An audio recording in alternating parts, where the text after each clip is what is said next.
Imeall an Nacht. An rincord agus choreography rianach ní néil a freigart de héman na glúiseachta. Our Nation's Sons leis an aliantort Joe Caslin. Cnús a chuir filiachta le Katrina ní chléirchin. Agus caint agus ceol leis an bookshop band. Leis an lenach leis an strathar churma tús leis an tachan si caite se sin aliantóirí ar freigart de héman na glúiseachta. Ar chlár na seachtainna seo, díreama ar an rincord agus choreography rianach ní néil, saithir a chorthú de ling lech leis an téma glúiseacht.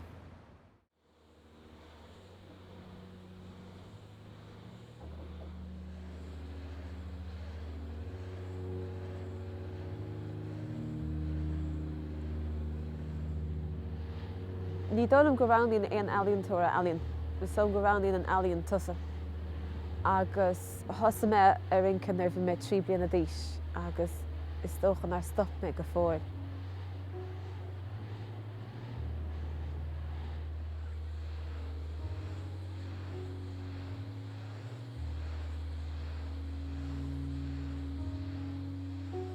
Is as an cheathrú ruada ó Macdonacha bhí rincilm sa inniu, agus bíonn sé lonathe idir an ghearmóin agus an elbhéis agus éireann.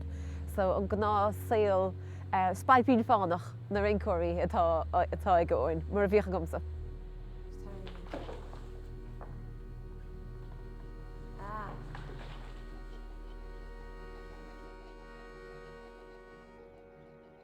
Is féidir anspráide áil is an glúiseacht ó rud ar bith. Agus inniu bhíon cinál dúchláán againn glúiseacht a amsú as nithe nachfu bio, so na deach ná smuoide bid ar glúiseacht smuoide bid ar nithe bio, ach nuair smuoide bid ar an talamh féin nó an air. Tá si beganí níos tebi, ach leis a beirteach atá mór híomplairn an seo. Tá cuma arthaí go sí soccer go leor, ach is féidir an páirteach a glúiseacht an tá mileog go háirithe nuair go talamh báite tá an mar atá anois.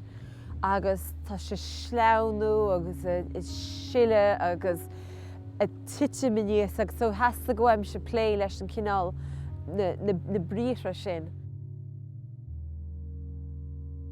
Ná bog go dtí go mraithan tú ionpointe sin á tharraingt síos amach. Cos fiúháin an sin, fiúháin mas gotín beagaí. Agus an sin scríonn leis an cos agus tugadh sin momentum leis sin tá ach a gcónaí go bhfeiceam muid sin, yeah. Chomáile sin an slin an slí go féidir rud be nach concréad dhéanamh as an air tá na muilsa gaotha taobh hirdíam tá siad ag stracha agus a tarraingt fuinneamh as an air hain. Agus an slí go nuair thosaíonn an glúiseacht go se andeachar ar fad í a stoppa, cé gur glúiseacht an críne tá anta is línta díreacha ingearcha tá anta chumá. So cad éon pátar an vinta le láva? Bam, bam, bam. Yeah, so nó bhúin cean bháin osclín cean eile, dúnan sisteach osclín cean eile dúnan sisteach. Yeah? So sin an leibhéile ahrú, gus beidir go darin goch sé léimthú a pointe éigen, beidir go darin goch sé síos go talachú. Cad éon chéad casa? Ní raithníomh. Tá sé sin áthraithe? Achas máileí? Yeah. I don't know. Yeah. Yep. So an bailach a bhfuil an aistrú a tarlú, idir an innivetá sa ré agus an sinnééis na aistrú isteach ar electrichas agus fuiineh eile gur féidir ar úsáid. Is slí bháin deatar a goin an ré in san lampa sáile. Próséas de aistrúchan na tarlach má leis an rince a gaistrú smuoineh tebi go glúiseacht fisicú. Agus bí déanaíocht a bheith ó cuioin leis na lúsan na difriúla tá an agus gur féidir leat. So se go hána bhíonn tú máil, scipaí máil, an bhíonn tú hart, a bhíonn tú tro ríis, ordins na lábhathú, sin tú sin go deas.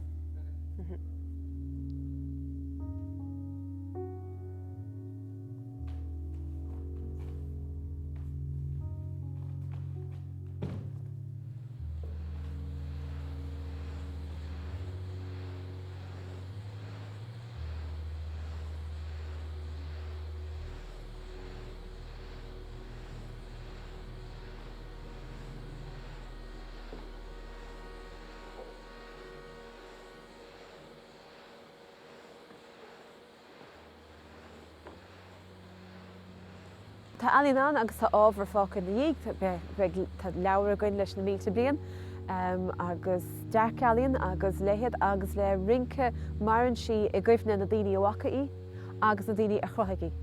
So tá mórchuid tógraí rince fós am charpsa cí nach chrothaim a héin, cí nach chrothaigh choreograf fadóra dhéile orm agus mar chéile le óin. Ach is storm gur bin an áileachta tá le ná croinnta rince factory agus in sin imíonn an rince le I ggur chuoine eile.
My name is Joe Caslin. I'm a 30-year-old street artist, social entrepreneur and teacher. And as a teacher I've been teaching 7 years, and in those 7 years I've lost 5 kids to suicide. And then on a personal front, I have seen a huge amount of mates that have emigrated. I've seen mates that have had amazing successful jobs and in the recession then end up back in a dole queue and back sitting in the house where they had left 10 years ago and looking for cash for fags and losing that sense of dignity, and just watching students walk in the door and seeing all that potential that sits within them and nobody tapping into it and nobody, you know, kind of allowing these kids to have a conversation with their community. The project is called Our Nation's Sons, and it's a street art project that aims to empower young men. And we are talking about the issues of suicide and emigration and mental health, but the core of it is we work with these young men and we're just releasing the potential that's in them. Every drawing is of a young man from that city. So this drawing is of 2 best mates from the city of Dublin. And every city that we go into, the kids are from that city because they need to be involved and they need to be speaking to you know, to kind of their area, their community. The image that we have here is for Pieta House. So I found 2 best mates and we looked at a lot of kind of physical gestures of how we kind of get that sense of kind of brotherhood across and that sense of having a space, you know, to kind of mind each other. Yeah, the first time we went down to see it, it was amazing. Like, it was huge and it was so different. Like, there was nothing like that ever in Dublin before, like, at all. I've never seen anything like that. Well, it's only my hands, it's Johnny's face, so I got to it's a small bit daunting, yeah, but it was grand. It's like pretty good, like that Joe's involved because he's from Roscommon, and Roscommon has, such a high suicide rate, like, especially like out of my year in school, I'd say just so many people have done, like, just the issues that have to be, or I don't know how to even word it, like, you know, it's just like, it's a massive thing in Roscommon, like, huge, and how men are reared and all. Just, it is, that's how men are, they're just like, don't talk, put up and shut up, you know, and it's like great if we can like evolve from that mentality, you know. Yeah, it's obviously an issue that people don't want to talk about, like, but through art and all that, it's gonna bring it out more, like, you know, people won't be afraid as much. When we look around the street, there's images everywhere, there's advertisement everywhere. And then when you put up an image and there's nothing on it, like there's no writing, there's no text whatsoever, they question what it is and what it means to them. And we reference the Pieta and the hand that's over on the right-hand side, that's the same hand as Jesus' hand as he kind of just touches off Mary. You know, that safeness, that kind of simple gesture of how are you okay? It's a very kind of simple question or a simple piece of body language.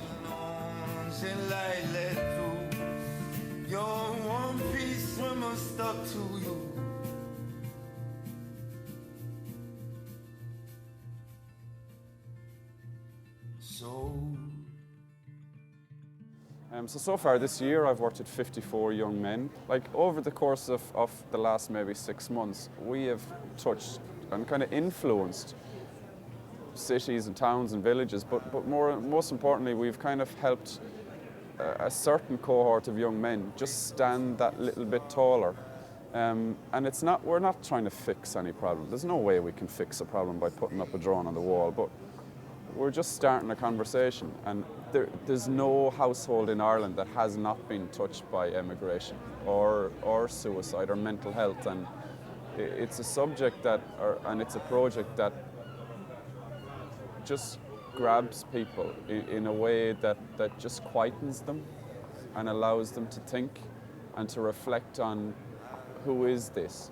Is it their brother? Is it their nephew? Is it their son? Is it their dad? Whoever it is, it just gives them that quiet place just to be allowed to have that conversation. Stays inside. Oh, the demons come, they can't subside.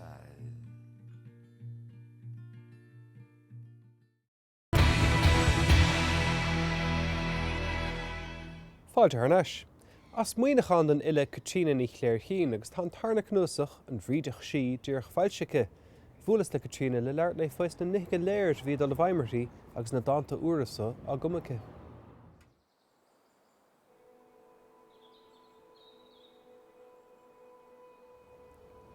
Capel bán de mháthir, Tá capel bán fuat a crí, Capel bán na síríochta, Capel bán na túbhnis, Capel bán na séva, ná bíúirtaíon scebla, Ber grem ar a bhing, Capel bán cín fuat, Capel canan fuat, Cynni gremar is tú I gol haar táirseach, Caihí tú gol haar táirseach, Sin an méid a chrí, is béad a capel bán fuat, nuair a héan tú go dtí tír na mala nach bhfuil golinn si go fóil.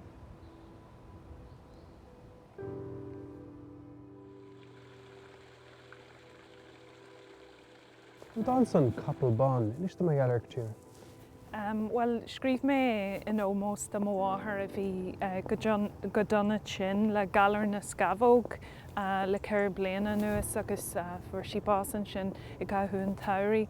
Ach nuair a bhí méid scríban dá sin, bhí mé géirí doling leis an phróiséis ar fad agus bhí muid báirte géirí cinnal mu chéanna olbhú don was a bhí an Andy agus tá sé bunathe ar nachchainte sin agus is dóilm go dagan sé ó hir conal tá capel bán fuat agus bhíoch an nachchainte sin acu don na daoine beidir bhí casachtaí nó na daoine aró etin orthú agus bhíoch na capel bhána ag na sacradí agus sin an bhag gur cinnal simbol nó maithfar é an capel bán don was ach is simbol é fásta hagan cinnal suúdnas agus simbol den síríocht ar nói.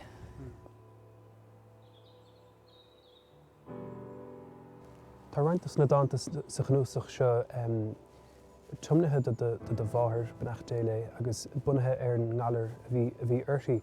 Ar thugann ilíocht cinál spás ar lebit nuair bhí de bháthir broite agus ar thug sé cinál sólás éigean dit. Thug, ní léontáid faoi agus go háirithe tuis gur scríb mé a scéalaigh sílam gur ó reithimíán a thug cinnal suúbhnas tú agus gur mé an scuile le mothúcáin áirithe agus cinnal faoi mar dúirt tú spás intin a áil ó spás cinnal faoisiú. Lámh an dealmhóra. Hannig crotharm faoi de láha, jaar tú mé le de híisiil, win tú písaí díam, chur tú fuéhar arm, ban cluiche inis mé, snitse marmar, jalamh.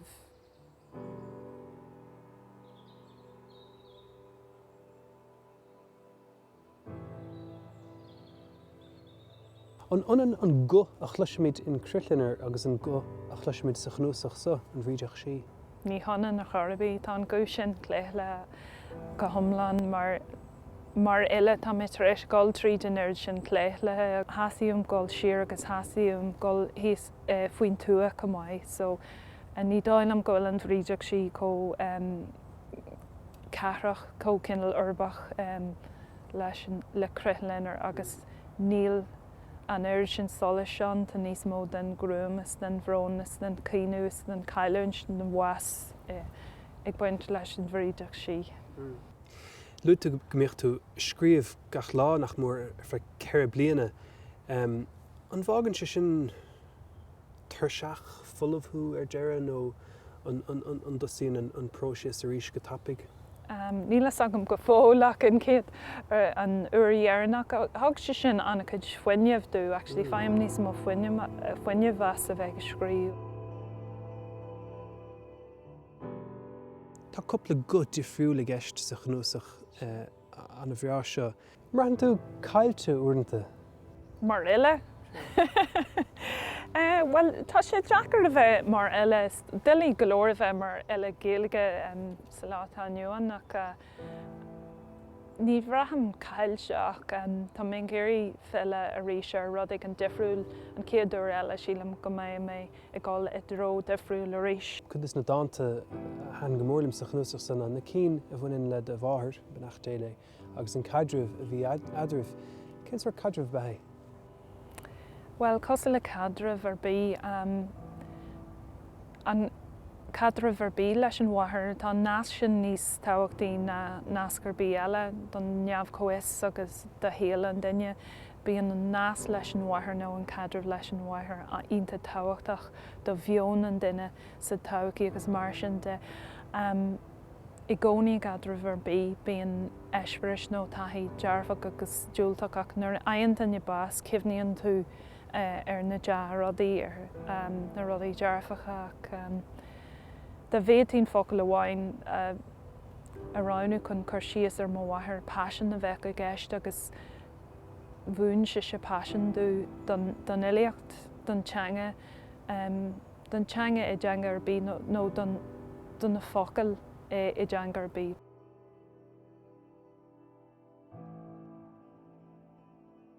Scé a hain. Cúidí mé faoi de scé a hain arún a chearc a crí. Níl talamh ag manam na foscú na cranna fórtil.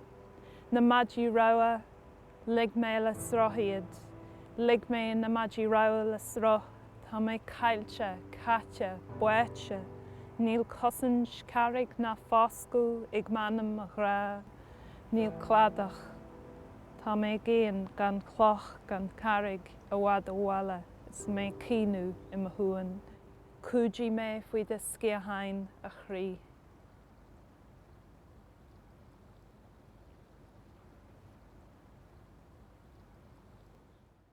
Cad a tharlaíonn nuair a chuimsítear uorscéil Imeall leis tí dárán, bhfuil sin go dtíorchan rud a bhíonar siúil ag an bookshop band, banna ceol úntach an mreatan a bhína sinnam is siopaí leabhar ar fud na crinne.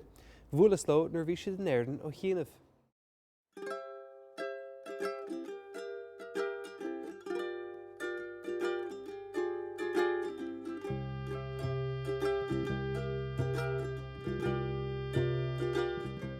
Well, it was kind of to do with Ben, and he was going to our local bookshop in Bath called Mr. B's Emporium of Reading Delights, and they wanted some themed music to go with their themed author nights.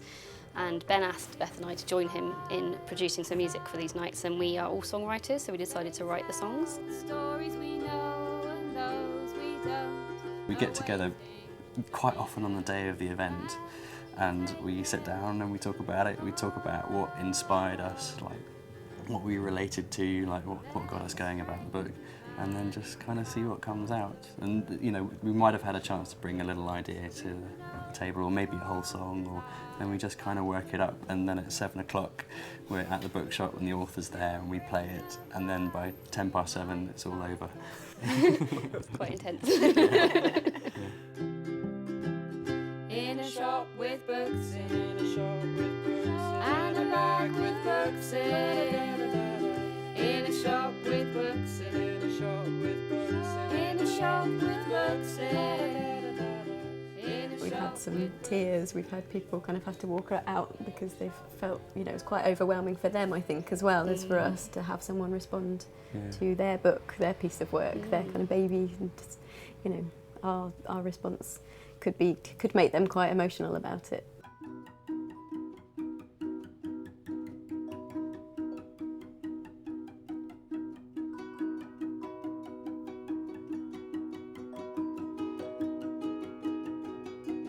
We are the foxes working around the town. We are the foxes working for you. Bring out your boxes before we settle down. We are the foxes working for you.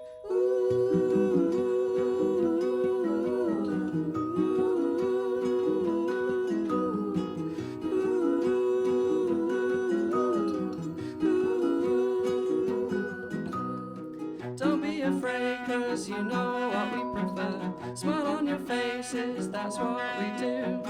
Don't need to pay us, we're happy in our work. We are the foxes working for you.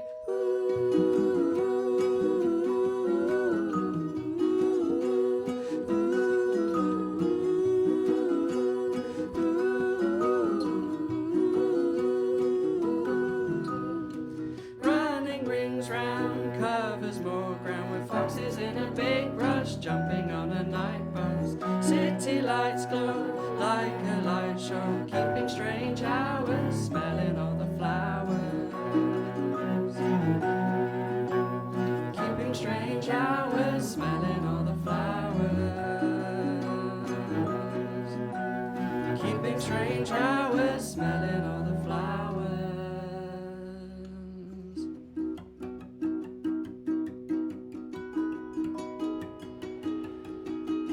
And in the morning when all our work is done, shifts are changing and you'll be up soon. We'll hear you coming, then we'll be on our way. We are the foxes working for you.